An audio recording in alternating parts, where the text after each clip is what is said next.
Hello, gay men. Welcome to Coming Inside Out. I am your host, Brian James, along with my co host, Mark Dembo. And today we have a very special guest with us, Dr. Joe Kort. Thank you so much for joining us today. Yeah, it's my pleasure. Thanks for inviting me. Absolutely. We are thrilled to have you here, Dr. Joe. Before we kind of jump in, do you want to just tell us a little bit? I know probably a number of our listeners are familiar with you and some of your work, but maybe tell us a little bit about yourself and we can kind of dive into our conversation. Sure, yes, I've been a therapist actually in May of 2025 of 40 years. I was 22 when I started this work. And I went into private practice in 93 and I've written 7 books and I have a group practice here in Royal Oak, Michigan, right outside Detroit. And my biggest claim to fame is that I coined the term side for gay men who don't top and who don't bottom, and I'm also a side. And probably what elevated my national and international presence is not just my authored books and different things I've done, but TikTok. Really, I have almost 700,000 followers, and that really brought my platform up to a bigger level. So that's me. Wow. Well, thank you again so much for joining us. Yeah, thanks for, again, having me. So one of the things, that we hear a lot from our listeners, especially men who are coming out later in life, is how do you deal with the whole process of coming out? You've lived your life one way for so long, and suddenly either you come to the discovery yourself or don't want to be hidden anymore. Curious, from your perspective, Joe, what are you seeing in your practice and the men that you work with, especially for men coming out later in life? What are some of the key things that you see that they're dealing with? Well, I'll tell you, I didn't even realize how much I saw heterosexually married gay men coming out of the closet until I wrote my first book. It's called 10 Smart Things Gay Men Can Do to Improve Their Lives. And people were like, how come all the examples, so many of them are gay guys who were married? And it wasn't until then that somebody reflected that back. And I think it's because back in the 90s, I wrote that book in the 2000s, but in the 90s, I was seeing we're very, in the Midwest here, very conservative. So a lot of these guys were coming to me recognizing people think, oh, you already knew you were gay. And why would you have married a woman? You knew that you had same-sex attraction. You didn't know that your identity was gay. I always say this over and over again. People think if I'm attracted to men, I already know I'm gay, and it's just not true. And one of the top things I would see these guys, a couple of things, grieving the loss of heterosexual privilege, right? So now, grieving the loss of a woman they loved, really loved. I mean, I would hear a lot of horror stories of gay guys that would marry women just as a beard. Those are not the men I meet in my practice. Yeah. They're not, and I'm sure they're not the two of you. It's really gay guys. That's their person. They fell in love with her, and leaving her, it's even though it's the right thing and they come out, it's always a grieving for them. Yeah. Yes. Oh, this leads me to I wrote down a question that I wanted to ask you, and this is exactly what I want to ask you. When I was married, my wife and I had intimacy, we had a connection, we had love. When we separated and divorced, my soul just ached. My soul felt Yeah. so lonely. What do you recommend that men do with that aching loss? Because to me it comes across as lonely, and I hate for me to walk around saying I'm lonely all the time. What do you recommend we do with that emptiness that we're left with? I don't know that you can get rid of the emptiness. I think it's managing it, and it's not. I hear you saying lonely. I don't know that it's about lonely. It's that part of you that fell in love with her, had children, and that was going to be your life. It's Yes. almost like watching a movie where the two people love each other but can't be together, and the reason is that you're gay and she's straight, and it's always going to be with you. That's what I've seen in my work with these men. It's always with them. It's always a regret. It's not really a regret. They love their lives. They love their new husbands, or they're, coming out gay.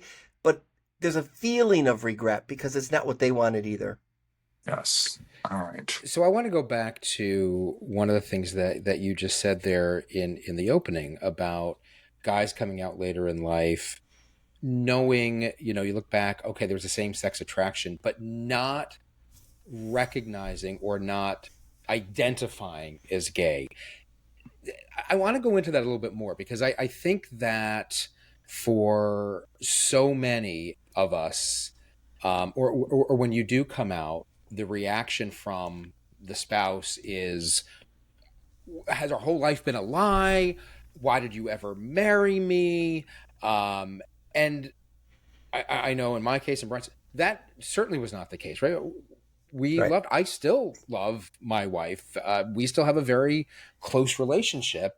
Good. But it was very hard when I first came out. That was the reaction. And that also, I find like, it leads to a lot of guilt and shame. And so I'm curious, how do you help unpack, peel back the layers of that and distinguish those two things, which are really very different? You have to go back to childhood. We're only raising children to believe and to know that they're heterosexual and cisgender, period. So you are taught over and over and over repeatedly you're heterosexual.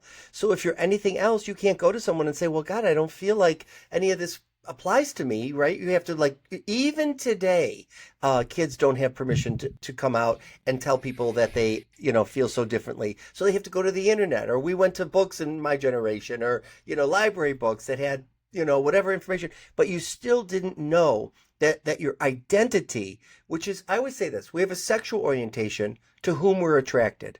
Men, women, both, neither. And then we have an erotic orientation, the things that get us off, the things that bring us to orgasm. They're separate. Sometimes they're overlapped, but sometimes they're not. So you can have erotic images and attractions to men, but think you're straight and that it's just a kink. Hmm. No. I resonate with I that. guess just, sorry, Brian, go ahead. No, that's all I had to say. Yes, I get it. Yeah.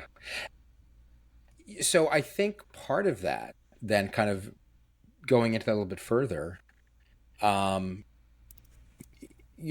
men, as you come to that realization, so again, speaking from my own experience, right? You live your life, you live this heteronormative life, and it's not like suddenly one day, a switch went off and I became gay.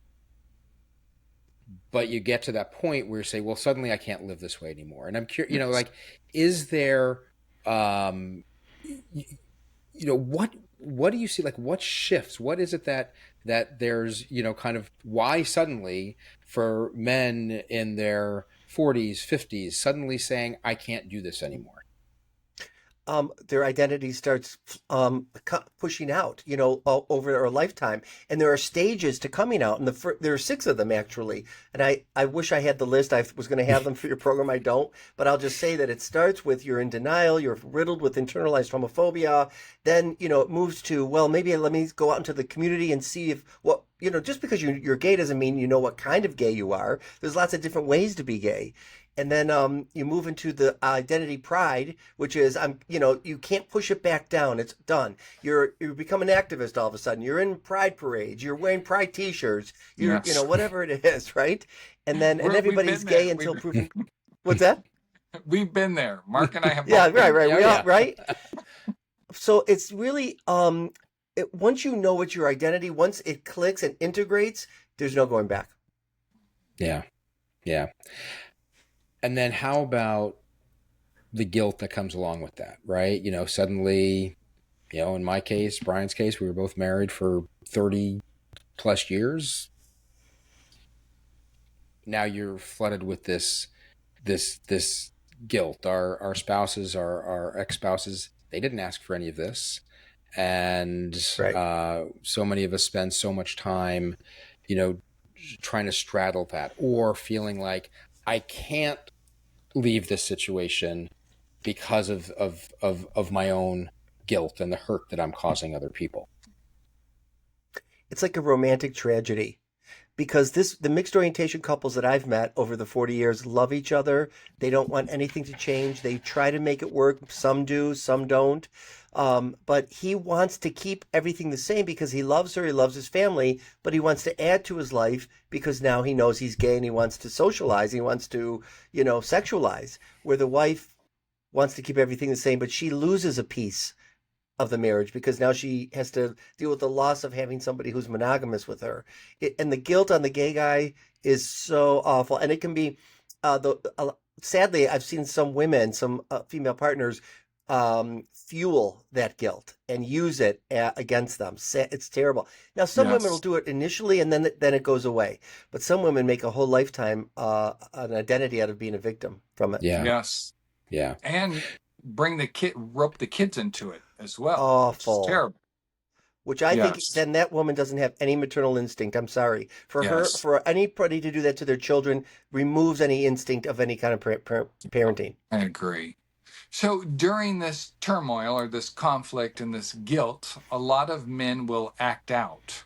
What are some tools or what are some ways that you recommend that people take care of themselves? Like love themselves and, I'll just segue for a second. Mark and I both do a lot of meditation. I read, I journal, I exercise. So I take care of myself that way. What are other ways that you recommend men take care of themselves? That's a really good question. I mean, those are good ways. And obviously getting some coaching, getting some therapy, getting the support group. I love that you have the support group. That's crucial to having a sense of belonging, which we miss out on. We miss out on having, a gay niche, growing up in high school and middle school. It's different in many ways today, but still just having that sense of belonging and making sure you have some advocates for your well-being. Yeah. Yes. We've talked about that, before too, that whole idea, that community. And Yes. the other thing, and I'd be curious to know your experience or your view on this. I know, speaking from my own experience, I found once I came out and started finding some of that community, for the first time in my life, I have formed much closer friendships with men than I ever had in my life. And and it's just part of being able to not feel like you're hiding who you are. Even if I think back, it's like, well, I wasn't consciously hiding, but there was I was, and I think that got in the way. So I'm just curious, again, is that a common pattern you see, and how do we help men get through that as they're going through this process? Um, I don't think I understand. So you mean that you were hiding and now you're not hiding? Is that right? Right. Yeah. So it enables more friendships to form. I know I kind of threw a lot into that Oh, question. oh no, I see what you're saying. Okay. So the idea being that you don't have a barrier anymore. You don't have Yeah. your guard isn't up. It's Yes. lowered because you can be free. So then that Yes. and by the way, when that happens, I have noticed gay men having better sex with their wives after that. Even though he's just come out as gay, his guard is down and his inhibitions are down, and it confuses both of them. How come I'm more into her? How come he's more into me? But it's not really. It's a short-lived thing because Hmm. right? You probably already know this. Over time, it's really more about the men. Well, so I did want to go back to what you were talking about before along those lines of, as guys come out, try and make a mixed orientation marriage work. Where do for those that are trying to stay in a marriage, what makes that work? What has to be in play? Why do they work? Why do they not work? So that's a great question. They And work do they work? often. They do. They Oh, can. they okay. Oh yeah. Oh yeah. But it has to be an open marriage. And it depends, right? Some men don't need they might watch porn and erotica, and that's enough for them. Other men need to go out and experience it.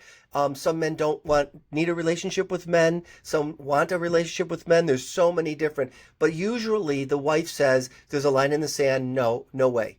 And if you do this, the marriage is over. And so then he says, okay, and he recommits to the marriage and tries to make it work, and of course it doesn't. And then her line in the sand will change and move because she wants to stay married to him. And I've always been a big I've been popular amongst gay mixed orientation marriages because I don't have a bias. You know, a lot of therapists do.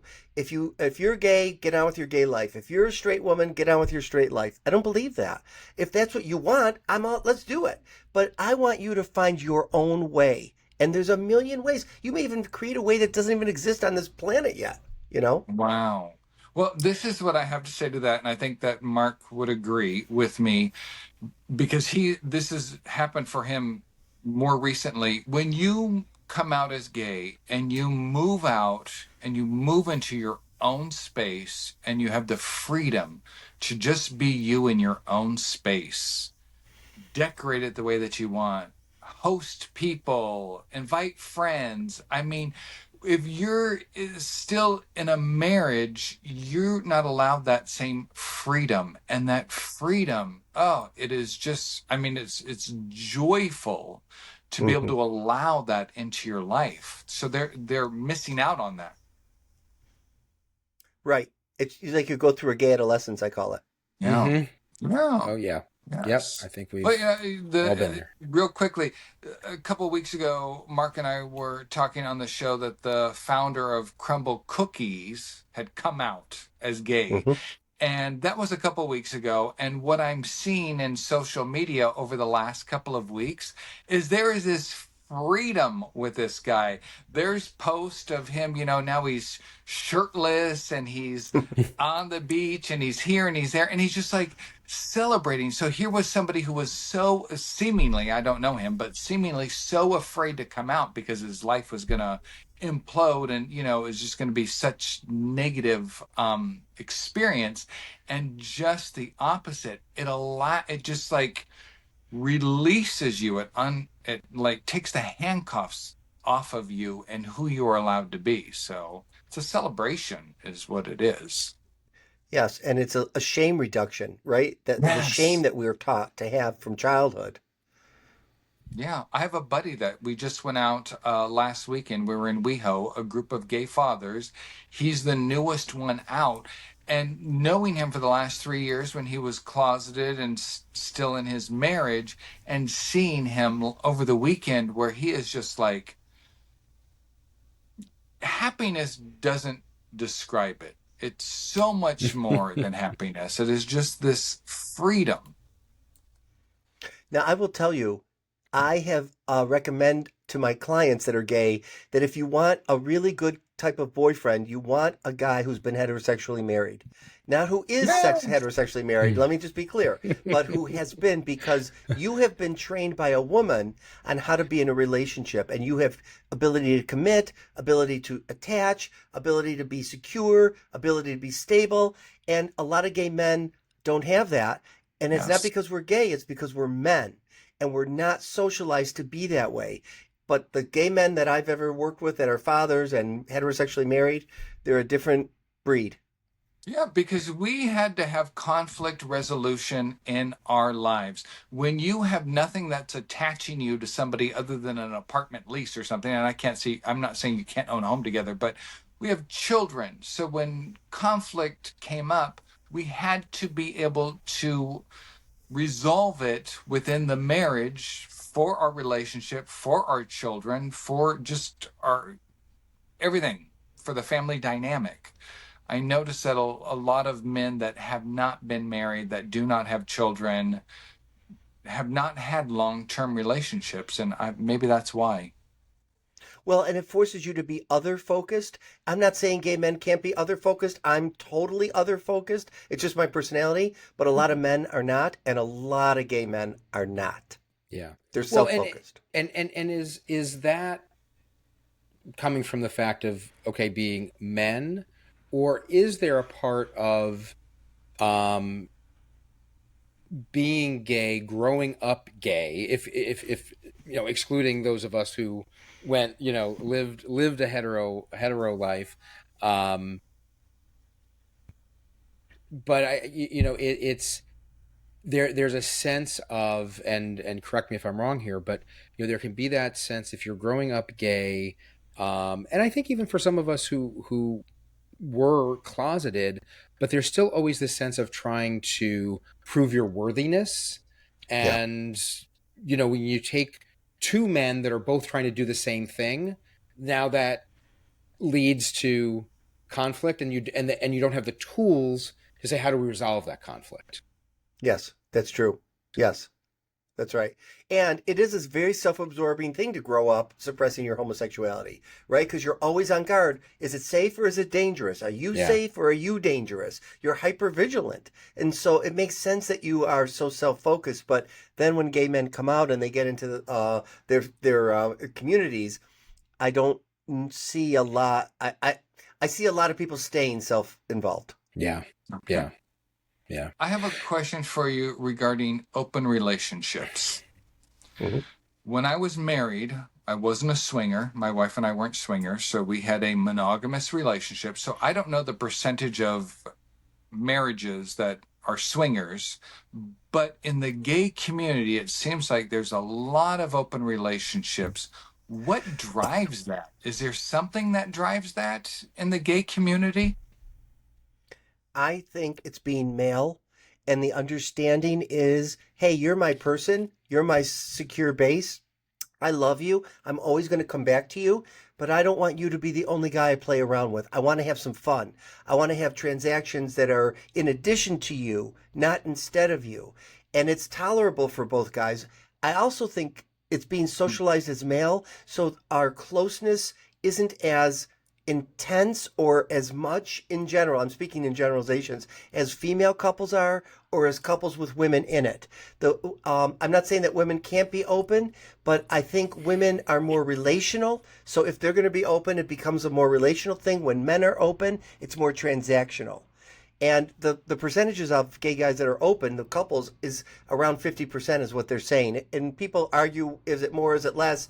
But it is high. Okay. Wow. All right.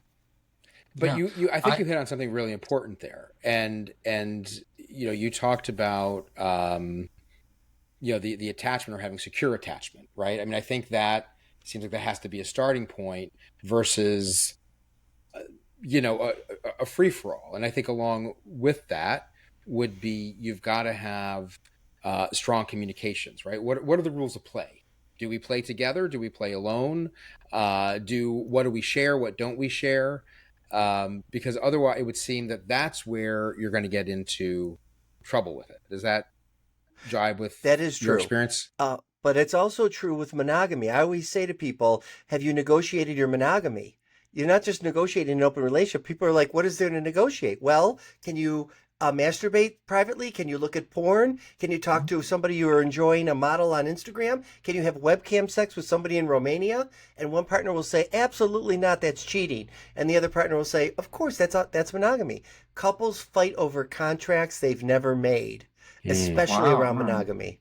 Yeah, So that's that's a more real good point. emotional cheating, obviously, than anything else. But I mean, I would consider that cheating also. But your partner might not.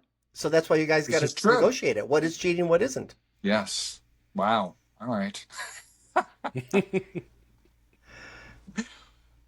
Dr. Joe, what are some red flags you see in the gay community, men our ages coming out? When you say red flags, like what do you mean? Well, what are the red flags we should be avoiding? That's a good question. That's a really good question. I mean,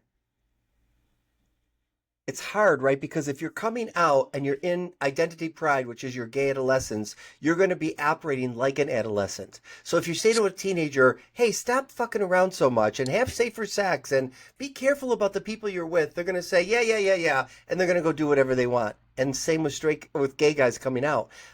They're in their adolescence, so they're having a lot of sex, unprotected sex sometimes, oftentimes. They're putting themselves in situations that they shouldn't be in because they're in a compulsive place because they're trying to integrate their sexuality. It will go away. Just like in adolescence, it goes away, it subsides. But the red flags are, and I don't know that the gay guys can really stop themselves, but they can educate themselves. That's what I do as a therapist. I'm Okay. always educating. How can you do this in a safer way, making better decisions? Yeah. Okay. Yeah. All right. I know that, we jump online, we look for the immediate gratification of the connection with another man or the release with another man. But in that, at least for myself, I've been a responsible husband and parent for most of my life. So in the back of my mind, I kind of know what is okay and what really is a red flag. And it's like stopping myself from moving forward with what I know deep down inside really isn't best for me. Yeah, it's hard because you've been suppressing, repressing, Yeah. oppressing yourself for so long that people just want to. That's the whole song. Yeah. I'm coming out. I want the world to know. I want to let it all show. Yeah. Right. And we Exactly. don't want to just add more guilt to the guilt that we're trying to recover from. So, yeah. All right. So I think one of those challenges, right, as we go through that gay adolescence, to whatever extent any of us may go through it, of our, as some of my friends have called it, my host age. Um, but how do you? We all want to get past that, right? You want to be dating, you want to find those relationships, and you've got guys that have been in a marriage for 10, 15, 20, 30 years, and all of a Yes. sudden, there's a whole bunch of things that are different. One, for a lot of us, when we were dating women, it was, oh, let me find somebody that I can feel comfortable with and not have to be in this uncomfortable position of when people say, so are you dating? When are you getting married? When are we having grandkids, right? Now I'm going to date men, which I've never done before. It's a different world full of apps and social media. And I don't even know, well, what tribe am I? Where do I Right. belong? What's my type? So I'm just curious, do you have any, advice, guidance? What have you seen in your work that helps men kind of figure out, how do I navigate all this? They have. And I always say you got to get out there and experiment. Go to different settings. Go to Bear Week. In Saugatuck or Provincetown or whatever. Go mix with different age groups.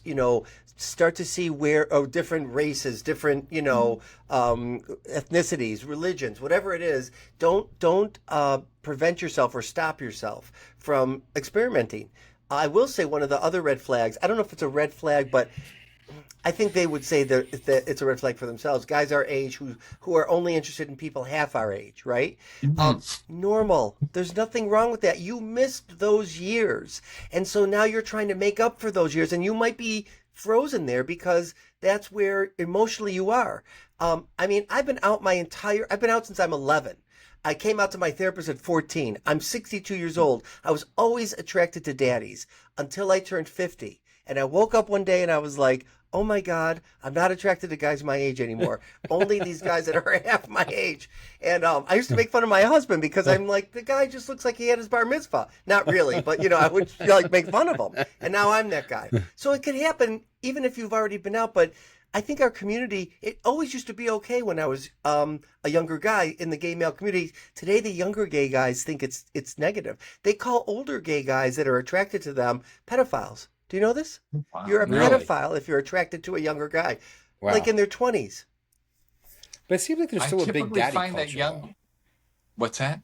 I said it seems like there's still a big daddy culture where the young guys are Oh Yes. attracted yeah, to older and guys. there Yeah. is then there's those guys absolutely that they're attracted to. Sadly, guys my age will be in here saying, "Oh my God, I found Mr. Right. He's half my age. He's in love with me. He wants to have all the sex with me." And I'm like, he's probably fetishizing you. And even though we're older, we're like fetishized. And it turns out, yeah. So he falls in love, sadly, with the guy when the guy's just wanting to have some fun with him. Yeah. Yeah. Yeah. I find that for the most part, younger men are attracted to me, and I have said, I'm a father, but I'm not your daddy. Right. Right. I already Well, I am say one. I'm Yeah. not a father, but I am your daddy. Oh, there you go. I love that. That's so funny. So tell us a little bit more, Joe. How did you come? You mentioned coining the term "side," which I know you've become well known for that. Um, Tell us a little bit more about that. And I think for a lot of guys, again, kind of coming out, trying to figure out: am I a top? Am I a bottom? Am I a side? Am I verse? Right. Right. And you could be side verse where you're a side, but sometimes you'll top and sometimes you'll bottom. So I have never done any of that. My hole is closed and I don't want to see your hole. I'm not into any of that. I'm just never been, but I always had so much shame about it because everyone's fucking and, talking about topping and bottoming. And then as I got older, I just started coming out more and more about it. And I was talking with some friends one day and I was like, I'm not a top. I'm not a bottom. Maybe I'm just a side. I was joking like a box and we all laughed. And I thought, well, why is that funny? Why can't that be a thing? Right. And, I I coined it in 2013. I put it on Huffington Post, an article about it. It really wasn't until I got on TikTok and then Grindr discovered me and heard the term and it became more popular. And then I started a Facebook group. We have 10,000 men in this Facebook group of sides. And they taught me, hey, sometimes I do like to top. Sometimes I like to bottom. But it's not the norm. My norm is I'm a side. Some guys are into rimming. Some guys like fingers in there. Some guys like toys. I don't like any of that. So I had to say to myself, all right, there's different types of sides. I would call myself an orthodox side. I've never done anything. I'm a gold star side, I guess. You're a But gold. there are other ways. Yeah. And some guys have to be Yeah. sides for medical reasons. It's painful or Yeah. whatever. But I feel so proud. It's my proudest accomplishment in this field to contribute a term that now is used everywhere. When I go around the country, I get on Grindr myself and I see all these sides and I want to cry that Yeah. people have and people always ask me, do you make any money? No, you can't coin a term. And as soon as somebody discovers they're a side, they drop out of therapy. They're like, there's nothing wrong with me. Hooray. And they're gone. And good for them. That's great. All right. So do you find then? I guess that is it helping to destigmatize? I guess is Yes. what comes to mind here. Yes, except that what it's also doing is illuminating the stigma that you can't begin to believe. If you watch any of my videos on any social media about sides, gay men are vicious. Oh my God, you're boring. You're asexual. You haven't met the right guy. Like we're lesbians or something, because that's what they would say to lesbians. You haven't met the right guy. You haven't had it done right. This or that. It's really shitty. And what it is these guys are they're like, then what do you do? Like as if penetration is like you never heard Only of thing, outer yeah. course. You don't do anything before or after you're topping or bottoming, then you're boring. Well, and people evolve. I mean, when you come out as gay, you may be a top. You may come out as a bottom. However you're going to come out. I mean, for myself, I was a top for 30 some years. I want to experience something different, Right. but I don't want to like pigeonhole myself as this is who I am because I'm still evolving. I really don't know who I am yet. Right. Right. I love that. That's Yeah. awesome. And it does Yeah. evolve. Your sexuality and your erotic Yeah. interests evolve over a lifetime. Absolutely. Yeah. Absolutely. And I think it depends on the partner also, Yes. right? Yes. Yeah. And I think kind of along those lines, as you just said, Joe, there can be a viciousness in Oh. in the community, and I think one of the things that I've seen a lot of us struggle with is now you're coming out and you're coming out at this stage of your life. It's like, where do I fit? Where do I fit? Yeah. We were Right. talking about this in some other episodes where kind of this question that comes up: am I gay enough? Like, do I fit in, or how do I fit in? Or when I'm Yeah. in a gay setting, am I gay enough? And now if I'm not in a gay setting, am I too gay? It's like and trying to figure that out. That's so true. It can be very challenging, and then again, the stigmas and the viciousness that can come out can make it even harder. Yeah. I think gay bullying is awful. They're worse than mean girls. Really worse than I women are to other agree. women. Yeah. Yes, I totally agree because at one point in time, we were the ones being bullied. We were the ones afraid. We were the ones saturating ourselves in shame. And when you come out as gay, it's why wouldn't you just want to love your community and love these people that have struggled or that, are at some phase in life where you once were. So I just see it as being welcoming, being kind, being supportive. I don't understand the hate and the bullying that goes along I with it. think it's because it's happened to us, so people do it to each other. And I don't care if you don't like me. I don't need all this love and all. I just need you to let me live my life and not trespass on what works for me. That's what I want. I agree. So you've been doing this work for a long time. You said you came out when you were 11. Um, as you sit here today, what's your assessment of, I'd say, the gay community? How have you seen it evolve? And how do you see things now in general society for the gay community? There's a lot of positives. I just came back from Provincetown and then Saugatuck. I went a couple times this summer in Michigan. Um, I love seeing young guys being able to just be carefree. They don't have to, there's no worry. They're all, they're on the apps or they're in the bars and they're walking around Provincetown holding hands. And I just think, I feel really proud that I was part of making that happen for them. And I did all that advocacy. My husband and I did all that advocacy. I love all that. What I don't like is, and it's really upsetting, and I don't know if it's only in social media. I mean, I'm on social media a lot and I'm producing content all the time. But I don't love that we haven't made any progress where people think if you have sex with somebody of the same sex, you're either gay or bi. That what you do in bed is who you are. I fought my entire gay life, even as a sex educator and therapist, that no, what you do in bed doesn't necessarily define you. And the younger generation, they're all about and they're negative about intergenerational relationships, where my generation was all in favor of that and supportive of that. So and then just the I don't know. I guess if I'm going to say one more negative, it's the gay male community lacking kindness and support for the trans and the non-binary and even the bisexuals. It just bothers me that here I've been, and when I say, by the way, I've been out since 11, I told my mother I was gay when I was 11. I wasn't like, hey, I'm gay. It wasn't like that. It wasn't until, you know what I mean? It was in steps. But Yeah. it just feels bad that all these years later, we really haven't made a lot of progress, too. And what about the political climate today, where we're at?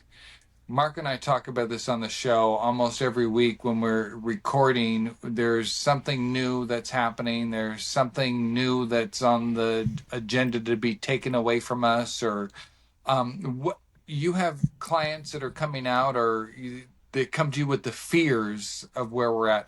What do you say to these people in a way to support them and maybe calm them in their Yeah. fear? Here's what I say. I know a lot of people are frozen. We're packed here in my clinic because of this. That it just, everyone's so frightened in the LGBT community, understandably. I tell people, do what I did in the 80s. Get active. We used to have parties where we have mailing. We don't do mailings anymore so much, but we would, get together and do advocacy and, picket signs and, rallies and, or I think I think you have to do more than clicking on your keyboard. Okay, I supported it. I did my little thing.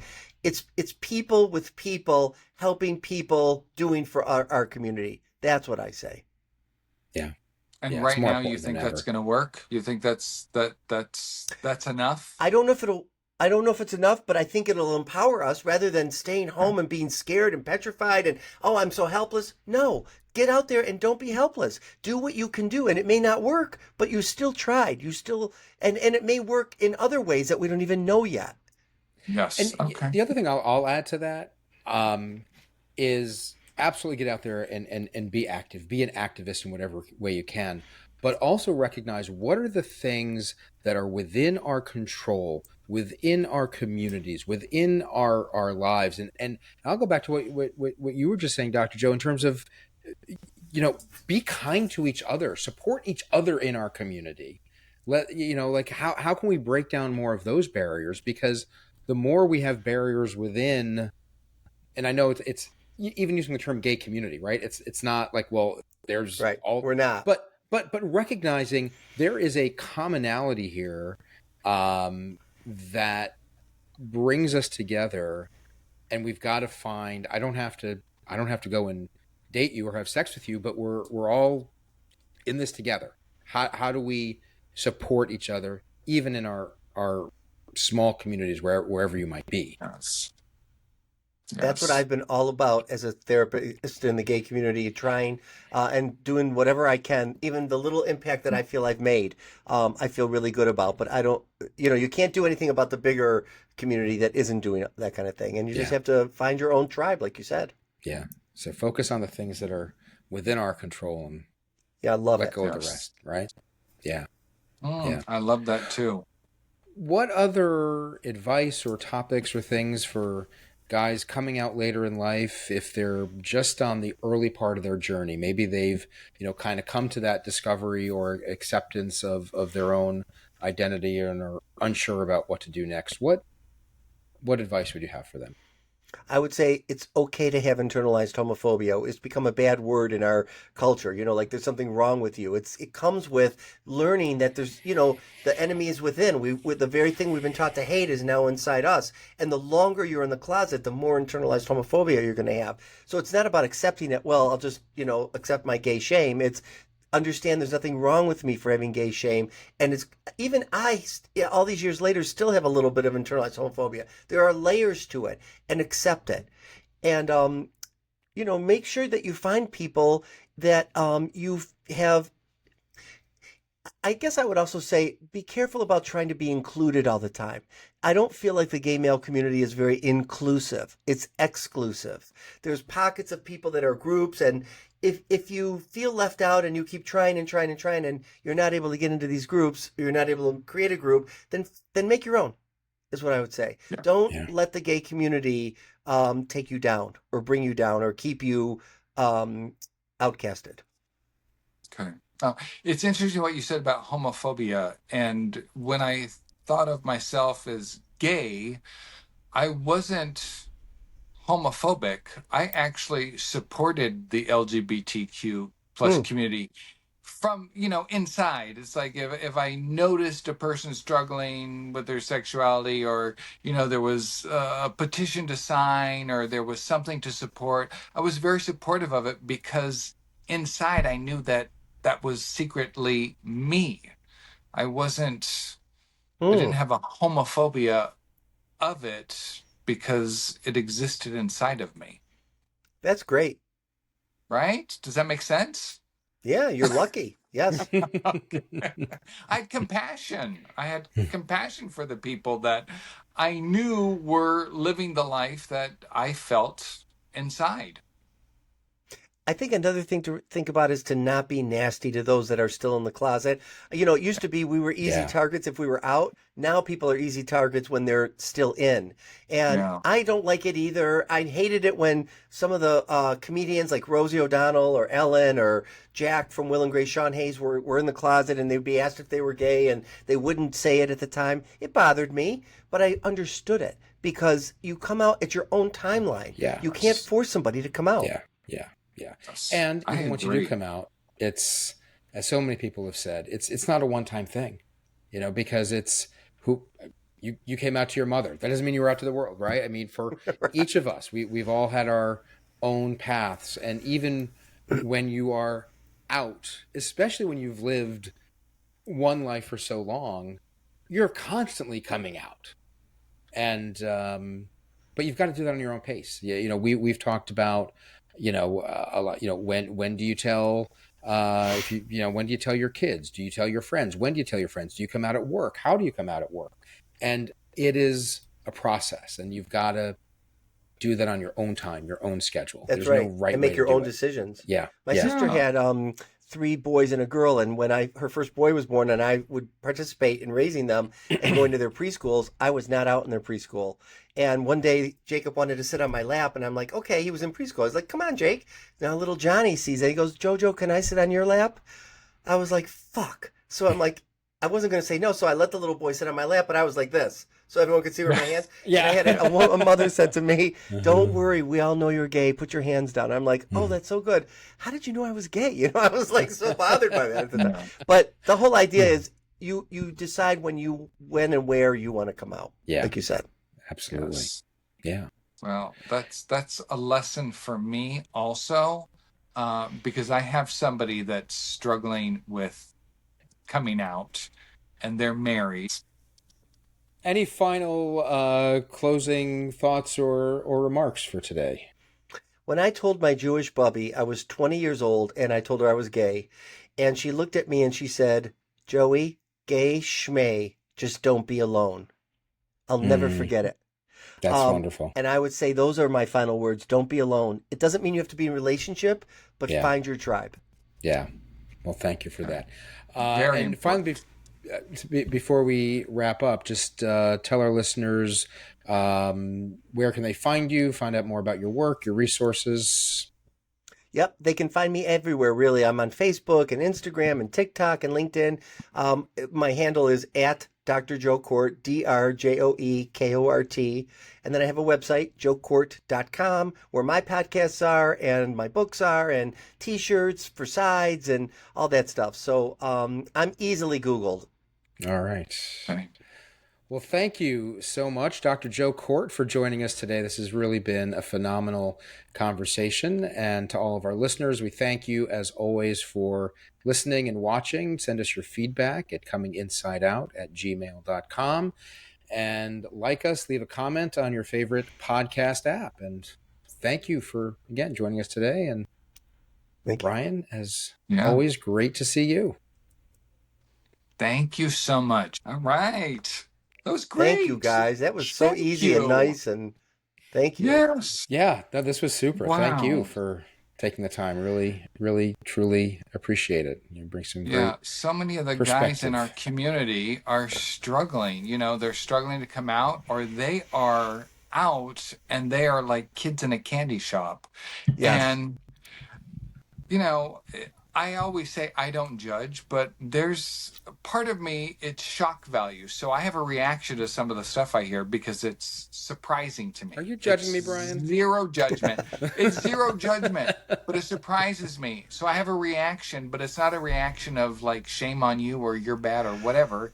It's just a reaction because it's not something that I've experienced or I knew about or that I've thought about for myself. So Yeah. yeah, this is all great information for our listeners. Well, and we didn't say this, but I hear this a lot online, and I really agree with this. Just because we're all attracted to men doesn't mean we all have everything in common. Right. The only thing we have in common is attraction to men. Right. Yes. Exactly. All right. That's Yeah. and not even the same Right. type of man. No, That's right. Exactly. Exactly. Well, I'm going to cut that and put it back in. Yeah. Yeah, do it. Yeah. Oh, are you still Absolutely. recording? Oh, Absolutely. you're still recording. Yeah, I haven't hit the Oh. I haven't hit good. the Oh, stop I thought you button hit yet. the stop button, so we could, maybe No, paste that in see, I somewhere. thought we could capture a couple There of you go. like little nuggets, Get the outtakes. during yes. So, all right. All Well, right. thank you.